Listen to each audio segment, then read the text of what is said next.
Hello दोस्तों, आप लोगों का फिर से स्वागत है द लॉजिकल इन्वेस्टर में। पिछले वीडियो में हमने मंथली बजट प्लानिंग आप कैसे करेंगे उसके ऊपर चर्चा की थी और हमने ये डिस्कस किया था कि आप कैसे आपका मंथली बजट इफेक्टिवली सेट कर सकते हैं और आप ज़्यादा से ज़्यादा सेविंग्स कर सकते हैं। हमने एक फार्मूला के बारे में भी बात करी थी जिसको अप्लाई करके आप जो भी आप अभी सेव कर रहे हैं उससे ज़्यादा डेफिनेटली आप सेव कर सकते हैं।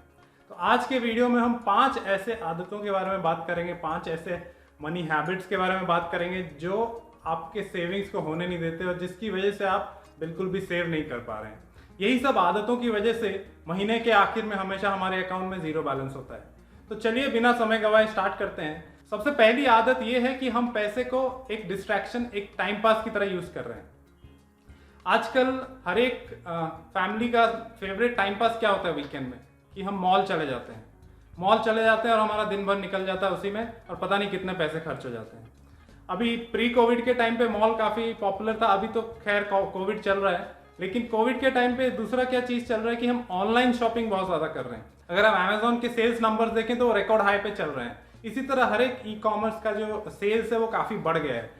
तो हम घर में बैठे बैठे कुछ नहीं कर रहे हैं, हम अपने मोबाइल को स्क्रॉल करते रहते हैं और देखते रहते हैं कि क्या क्या चीज़ें हम ले सकते हैं। टाइम पास के लिए हम खरीदते रहते हैं। कई बार क्या होता है कि हम कोई चीज़ परचेज करते हैं, हो सकता है वो 399 या 499 का हो, लेकिन हम इतनी सारी चीज़ें ले लेते हैं कि आखिर में महीने के हमारे 5-6 हज़ार के खर्चे ऐसे ही हो जाते हैं। उसके साथ साथ एक और चीज़ ऐसी है कि मतलब हम जब भी कोई चीज़ सर्च करते हैं तो हर एक प्लेटफॉर्म में हमको वो चीज़ दिखने लग जाती है। जैसे आपको मान लीजिए कोई जैकेट लेना है, आपने गलती से कहीं सर्च कर दिया तो आपको हर एक प्लेटफॉर्म में, फेसबुक में, हर एक गूगल सर्च में, हर जगह पे आपको वो अलग अलग एड्स आने लग जाते हैं। तो हमको वो इम्पल्स बाइंग की तरफ लेके जाते हैं और इससे क्या होता है, हम अननेसेसरी बहुत ज़्यादा परचेज कर लेते हैं जो हमारा कोई यूज़ में भी नहीं आता और हमारे घर में पड़ा रहता है। अगर आपके साथ भी यही होता है तो कमेंट बॉक्स में ज़रूर लिखें। ये एक कॉमन प्रॉब्लम आजकल चल रहा है, इसकी वजह से हम कुछ भी सेव नहीं कर पा रहे हैं। दूसरी जो आदत है वो ये है कि हम जितना कमा रहे हैं, जितना हमारा अर्निंग है, उससे ज़्यादा हम खर्चे कर रहे हैं। आजकल हमारा जो स्पेंडिंग है वो अर्निंग से ज़्यादा हो गया है। उसका रीज़न क्या है? आजकल हर एक के पास में क्रेडिट कार्ड है। हर एक इलेक्ट्रॉनिक स्टोर में आप जाएंगे वो ईएमआई प्रोवाइड करते हैं। हर एक ऑनलाइन प्लेटफॉर्म में हम क्रेडिट कार्ड से परचेस कर रहे हैं।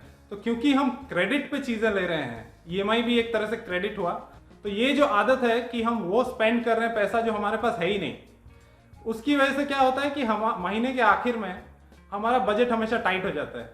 या फिर क्या होता है कि हम महीने भर खर्चा करते जाते हैं, क्रेडिट कार्ड से पेमेंट करते जाते हैं, हमको पता भी नहीं चलता। नेक्स्ट मंथ जब बिल आता है तो हमारा अगले महीने का बजट पूरा गड़बड़ा जाता है और ये साइकिल चलते रहता है और इस साइकिल की वजह से हम महीने के आखिर में हमेशा जीरो बैलेंस पे आ जाते हैं। तीसरा जो पॉइंट है ये है कि हम सेल्स के ट्रैप में आ जाते हैं। आजकल हर एक ऑनलाइन प्लेटफॉर्म, ऑफलाइन स्टोर, हर जगह पे सेल का कॉन्सेप्ट बहुत ज़्यादा है। हमेशा वो अपने स्टोर्स में सेल का बैनर लगा के रखते हैं। ऑनलाइन प्लेटफॉर्म्स में आप देखें तो हर एक वीकेंड में सेल रहता है, हमको नोटिफिकेशंस आते रहते हैं और हम उस सेल के ट्रैप में पड़ जाते हैं। उसमें ऐसा लिखा रहता है कि 2 more hours to go या फिर you are losing on 80% discount and things like that. तो हम उसके ट्रैप में आ जाते हैं और हम सोचते हैं कि हम जल्दी से बाय कर लेते हैं, नहीं तो ये सेल चला जाएगा। और हम ज़्यादातर सेल के दौरान अननेसेसरी चीज़ें ही खरीदते हैं। हम ऐसी चीज़ें खरीदते हैं जिनकी हमको कोई ज़रूरत नहीं होती। फॉर एग्जाम्पल, अभी अमेजोन में कोई मोबाइल के ऊपर सेल आया, कोई कैशबैक चल रहा है, हमारा मोबाइल भले ही अच्छा खासा चल रहा हो, लेकिन हम फिर भी अट्रैक्ट हो जाते हैं कि ये मोबाइल शायद आगे चल के इतने डिस्काउंट में ना मिले और ये बहुत अच्छा ऑफर है तो मैं ले लेता हूँ। अगर आपके साथ भी यही हो रहा है तो आप कमेंट बॉक्स में ज़रूर बताइए। ये भी एक कॉमन प्रॉब्लम है, कॉमन आदत है जिसकी वजह से हमारे पैसे बिल्कुल भी नहीं बच रहे हैं। और ये जो मार्केटर्स हैं, ये जो शॉप वाले हैं, ये जो सेलर्स हैं, ये बहुत ज़्यादा वाकिफ़ हैं इन चीज़ों से। तो ये हमारे बिहेवियरल पैटर्न को स्टडी करके और ज़्यादा हमको इम्पल्स बाइंग की तरफ खींचते हैं। तो सबसे पहला जो आपको काम करना है वो ये है कि आपकी जो भी शॉपिंग ऐप्स हैं उसके नोटिफिकेशन को आप ऑफ कर दीजिए। अगर आप अनइंस्टॉल कर सके तो और भी अच्छी बात है, लेकिन नोटिफिकेशंस को ज़रूर ऑफ करें।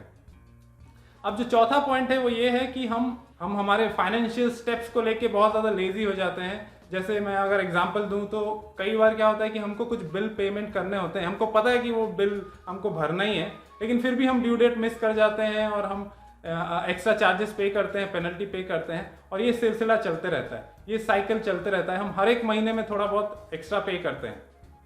उसके साथ साथ कई बार क्या होता है कि हमने कुछ परचेज करा था, उसमें कुछ कैशबैक मिलने वाला था हमको, लेकिन हम फॉलो अप नहीं करते, किसी रीज़न से वो कैशबैक हमको आया नहीं। और शायद हम एक ईमेल या कॉल करें तो कैशबैक हमको मिल सकता है, लेकिन क्योंकि हम थोड़ा सा लेजी हो जाते हैं, उन चीज़ों को अवॉइड करते हैं, उतना ज़्यादा एक्टिवली हम ट्रैक नहीं करते, तो हम क्या करते हैं कि उसको फॉलो अप नहीं करते और कैशबैक हमको मिलता ही नहीं है। और जिस कैशबैक के चलते हमने वो चीज़ खरीदी थी वो कैशबैक ही नहीं मिला, तो फिर फ़ायदा क्या हुआ। एक और सबसे बड़ा जो इसमें लेजीनेस का एग्जाम्पल ये है कि हम कई बार मंथली सब्सक्रिप्शंस लेते हैं। जैसे कोई OTT प्लेटफॉर्म का हमने सब्सक्रिप्शन लिया, मान लीजिए नेटफ्लिक्स का लिया। अब नेटफ्लिक्स का पहला महीना फ्री था, हमने ले लिया, लेकिन अगले महीने से हमको वो चार्ज लगने वाला है। हमने ये सोच के लिया था कि हम 1 महीना फ्री में देख लेंगे और कैंसिल कर देंगे, लेकिन हम वो भूल जाते हैं और हम कैंसिल नहीं करते और वो चलते जाता है, हमारे पैसे डिडक्ट होते रहते हैं। कई बार और कुछ ऐप्स हैं, म्यूजिक ऐप्स हैं, कुछ ऑडियो बुक्स के ऐप्स हैं, तो हमने वो ऑफर देख के ले लिया था कि ये फर्स्ट मंथ या फर्स्ट 3 मंथ या फर्स्ट 2 मंथ फ्री है, लेकिन क्योंकि हम उतना ज़्यादा एक्टिवली उसको ट्रैक नहीं कर रहे हैं, भले ही हम यूज़ भी नहीं कर रहे उस चीज़ को, लेकिन हम पे करते जा रहे हैं। तो ये कुछ एग्जाम्पल्स हैं जिसमें हम अपनी लेजीनेस की वजह से एक तरह से ज़्यादा पैसा गंवा रहे हैं, और उसको अगर हम अवॉइड कर पाएँ तो हम ऑटोमेटिकली सेव करना चालू कर देंगे। पांचवा और जो आखिरी पॉइंट है, जो सबसे ज़्यादा इंपॉर्टेंट है, वो ये है कि हम कई लोग अब भी अपना जो सेविंग्स है उसको एंड में रखते हैं। वो सोचते हैं कि मेरा जो भी मंथली इनकम है, पहले मैं अपने सारे एक्सपेंसेस निपटा लूँ, एंड में जो भी पैसा बचेगा उसको मैं अपने सेविंग्स की तरह यूज़ करूँगा। ये एक बहुत गलत मेथड है सेव करने का। अगर आप यही प्रोसेस फॉलो करेंगे तो हमेशा आपका जो सेविंग है वो इम्पैक्टेड होगा, आपके इन्वेस्टमेंट सही से नहीं हो पाएंगे। क्योंकि जब भी आप income minus expense equal to saving वाला फॉर्मूला अपनाते हैं, your planning is bound to fail, और अपना सेविंग आप कभी नहीं कर पाएंगे। The right formula should be income minus savings should be your amount left for expense. तो जब भी आपका महीने की सैलरी या महीने में जो भी आपका इनकम है वो आता है, तो महीने के पहले 5 या 10 दिन में ही आप ट्राई करें कि आपका सारा इन्वेस्टमेंट हो जाए, आपकी पूरी सेविंग हो जाए।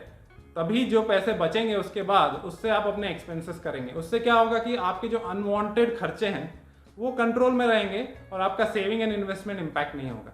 तो आज के वीडियो में बस इतना ही। आई होप आपको ये वीडियो अच्छा लगा होगा, आपको ये आदतों के बारे में रियलाइज हुआ होगा। हम सब ये आदतें कहीं ना कहीं हमारे साथ जुड़ी हुई हैं, हम ये सब मिस्टेक्स कर रहे हैं, ये सब हैबिट हमारे अंदर हैं। लेकिन हम अगर थोड़ा सा अवेयर होंगे, थोड़ा सा एक्टिव होंगे, तो हम जितना भी अभी बचा रहे हैं या नहीं बचा पा रहे हैं उसको हम इस सिचुएशन को इम्प्रूव कर पाएंगे, ज़्यादा से ज़्यादा सेविंग्स कर पाएंगे। और जब हम सेविंग ज़्यादा करेंगे ऑटोमेटिकली हमारा इन्वेस्टमेंट बेटर होगा और आगे चल के हमारा वेल्थ बनेगा।